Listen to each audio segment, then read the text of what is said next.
جب کوئی آدمی دنیا سے فوت ہو جاتا ہے اور دنیا کی زندگی میں اس کا جو مال و دولت، جائیداد، بینک بیلنس، جتنی بھی اس کی بلانگنگز ہوتی ہیں،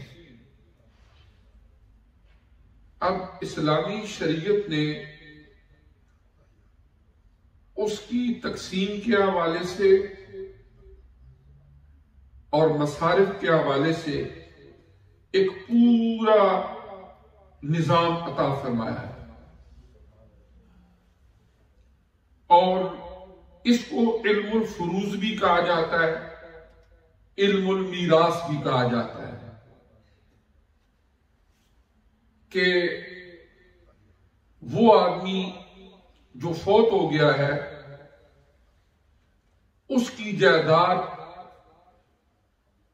کن کن سٹیجز پر کس کس طریقے سے آگے اس کے فوت ہونے کے بعد صرف کرنی ہے اور خرچ کرنی ہے۔ پہلے نمبر پر یہ ہے کہ 4 باتیں ذہن نشین ہونی چاہیے کہ اگر کوئی آدمی فوت ہو گیا، اس کا جو مال و دولت بچ گیا، پہلے نمبر پر اس کی تجہیز و تکفین کا اہتمام کیا جائے، وقت، آلات، ماحول کے تقاضوں کے مطابق سادگی کے ساتھ، لیکن انسانی اور ایمانی تقدس اور وقار کو برقرار رکھتے ہوئے اس کی تجہیز و تکفین کا اہتمام کیا جائے گا اس کے مال سے۔ اور اگر فیملی میں سے، خاندان میں سے والنٹیئرلی یا اولاد میں سے کوئی اپنی طرف سے کرنا چاہتے ہیں، ان کے مال میں سے نہیں بھی خرچ کرنا چاہتے، تو یہ ان کی اپنی مرضی ہے، لیکن اگر کوئی ایسی صورتحال نہ ہو تو پھر اسی کے مال میں سے سب سے پہلے اس کی تجہیز و تکفین کا اہتمام کیا جائے۔ نمبر 2، اگر زندگی میں اس نے جو فوت ہوا ہے بندہ کسی سے قرض لیا ہو اور وہ قرض ابھی تک واپس نہ کیا ہو، تو اس کے مال میں سے وہ قرض واپس کیا جائے گا۔ جہاں مشکل وقت میں کسی کو قرض اسنا کے طور پر ہیلپ آؤٹ کرنے کی فضیلت بیان ہوئی، وہاں پر اس بات کا خیال رکھنا بھی ضروری ہے کہ ایک حدیث میں آتا ہے کہ اگر کوئی آدمی کسی سے قرض لیتا ہے، دانستہ طور پر واپس نہیں کرتا، اگر وہ شہید بھی ہو جائے تو شہید کے سارے گناہ معاف ہو جاتے ہیں، لیکن یہ گناہ معاف نہیں ہوتے۔ اور ایک حدیث مبارکہ میں ہے، کوئی آدمی کسی کو قرض دیتا ہے، اس کے لیے ایک ٹائم لیمٹ مقرر کر دیتا ہے، فرض کیا کہ 6 مہینے کے بعد، سال کے بعد اس نے واپس کرنا ہے۔ جب وہ والا دن آتا ہے، اصولی طور پر وہ آدمی جس نے مجبوراً قرض لیا ہے اس نے واپس کرنا ہے قرض اسنا، لیکن وہ سٹل مشکلات میں ہے، پریشانی میں ہے، تنگ دستی میں ہے، واپس کرنا اس کے لیے آسان نہیں ہے۔